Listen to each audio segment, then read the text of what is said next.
ತುಂಬ ಚೆನ್ನಾಗೈತೆ. ದೋಸೆ ಜೊತೆ ತಿಂತೀನಿ ನೋಡಿ, ತುಂಬ ಚೆನ್ನಾಗೈತೆ. ನೀವು ಮನೇಲಿ ಮಾಡ್ಕೊಳ್ತೀನಿ.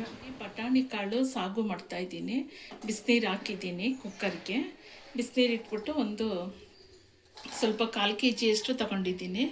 ಬಟಾಣಿ ಕಾಳು ನೆನೆಸಿಟ್ಟಿದ್ದೀನಿ ರಾತ್ರಿಯೇ.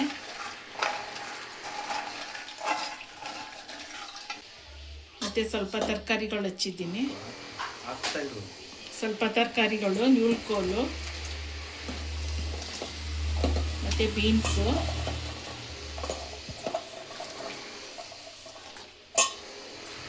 ಆಲೂಗೆಡ್ಡೆ, ಸ್ವಲ್ಪ ಕ್ಯಾರೆಟು,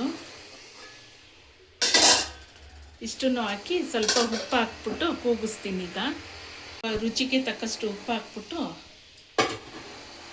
ಸ್ವಲ್ಪ ಈರುಳ್ಳಿ ಹಾಕ್ಬಿಟ್ಟು ಕೂಗಿಸ್ತೀನಿ. ಈಗ ಕುಕ್ಕರ್ ಮುಚ್ಚಿ ಇದೆಲ್ಲ ಒಂದು ಸತಿ ತಿರುಗಿಬಿಟ್ಟು ಮುಚ್ಚಳ ಮುಚ್ಚಿ 3 ಕೂಗು ವಿಜಲ್ ಬಿಡಿಸ್ತೀನಿ. ವಿಜಲ್ ಬಂದಿದೆ. ಈಗ ಈ ಕುಕ್ಕರ್ ಕೂಲ್ ಆಗಲಿ ನೋಡಿ. ಕೂಲ್ ಆಗಿದೆ. ಈಗ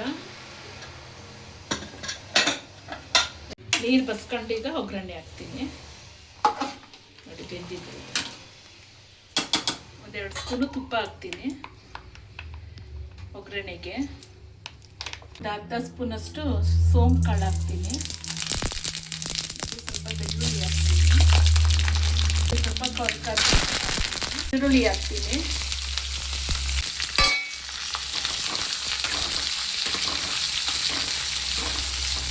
ಸ್ವಲ್ಪ ಬೇಯಲಿ ಕಂದು ಬಣ್ಣ ಬರಲಿ. ರುಬ್ಕೊಳ್ಳೋಕ್ಕೆ ಸ್ವಲ್ಪ 4 ಲವಂಗ ಹಾಕ್ತಿದ್ದೀನಿ. ಸ್ವಲ್ಪ ಚಕ್ಕೆ ಹಾಕ್ತೀನಿ.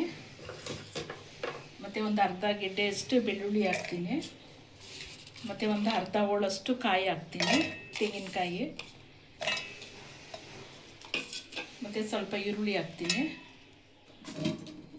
ಮತ್ತು ಒಂದು 4 ಟೊಮೊಟೊ ಹಾಕ್ತೀನಿ, ಚಿಕ್ಕದೇನೆ. ಇದನ್ನು ಈಗ ರುಬ್ಕೊಬರ್ತೀನಿ. ಒಗ್ಗರಣೆ ಮತ್ತು ರುಬ್ಬಿದ್ದೀನಲ್ಲ ಇದನ್ನು ಹಾಕ್ತೀನಿ. ಇದು ಒಂದು ಕುದಿ ಬರಲಿ. ಹಸಿದೆ ಹಾಕಿದ್ದೀನಿ, ನಾನು ಮೊದಲೇ ಹುರ್ಕೊಂಡಿರಲಿಲ್ಲ, ಅದಕ್ಕೆ ಒಂದು ಕುದಿ ಬರಲಿ. ಖಾರ ಮಸಾಲೆ ಎಲ್ಲ ಈ ಕುದೀತಾ ಇದೆ. ಇದೆಲ್ಲ ಬೆಂದಿ ಕುಕ್ಕರಲ್ಲಿ ಬೇಯಿಸಿದ್ದೀನಿ. ಇದನ್ನು ಹಾಕ್ತೀನಿ ಈಗ ನೋಡಿ. ನಮಗೆ ನೀರು ಎಷ್ಟು ಬೇಕೋ ಅಷ್ಟು ಸಾಗುತ್ತೆ. ಇದು ಸಾಗುಗೆ ಸ್ವಲ್ಪನೇ ಸಾಕು ನನಗೆ.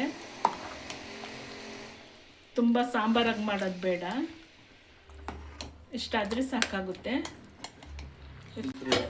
5 ನಿಮಿಷ ಕುದೀಲಿ. ಇದು ಎಲ್ಲ ಆಗಿದೆ ನೋಡಿ, ಆಗಿದೆ. ಈಗ ಲಾಸ್ಟಿಗೆ ಸ್ವಲ್ಪ ಕೊತ್ತಂಬರಿ ಸೊಪ್ಪು ಹಾಕ್ತಿದ್ದೀನಿ.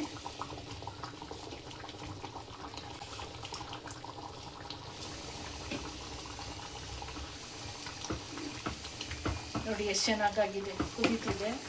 10 ನಿಮಿಷ ಕುದೀತು, ಸಾಕೀಗ. ಕಸ್ತೂರಿ ಮೆಥಿನೂ ಹಾಕಿದ್ದೀನಿ ಲಾಸ್ಟಿಗೆ. ದೋಸೆಗೆ, ಚಪಾತಿಗೆ, ಪೂರಿಗೆ ಮತ್ತು ಅಕ್ಕಿ ರೊಟ್ಟಿಗೆ, ಇಡ್ಲಿಗೆ ಎಲ್ಲದಕ್ಕೂ ಸೂಪರಾಗಿರುತ್ತೆ ನೋಡಿ. ಎಷ್ಟು ಚೆನ್ನಾಗಿ ಕಾಣ್ತಿದೆ ಅಲ್ಲ. ನೀವು ಮನೇಲಿ ಮಾಡ್ಕೊಂಡು ತಿನ್ನಿದೆ ಥರ ನಾನು ನನ್ನ ಸ್ಟೈಲಲ್ಲಿ ಮಾಡಿದ್ದೀನಿ. ಇದು ಆಗಿದೆ. ಈಗ ಸರ್ವ್ ಮಾಡ್ತೀನಿ. ನಾನೀಗ ದೋಸೆ ಮಾಡಿದ್ದೀನಿ. ದೋಸೆಗೆ ಹಾಕೊಂಡು ತಿಂತೀನಿ. ತುಂಬ ಚೆನ್ನಾಗಿ ಬಂದಿದೆ. ಲೈಕ್ ಮಾಡಿ, ಶೇರ್ ಮಾಡಿ, ಸಬ್ಸ್ಕ್ರೈಬ್ ಮಾಡಿ ನನ್ನ ಚಾನಲ್ಗೆ. ನೋಡ್ತಾ ಇರಿ. ಇದು ನೀವು ಮಾಡ್ಕೊಂಡು ತಿನ್ನಿ. ಧನ್ಯವಾದಗಳು. ರಾಯರಿದ್ದಾರೆ.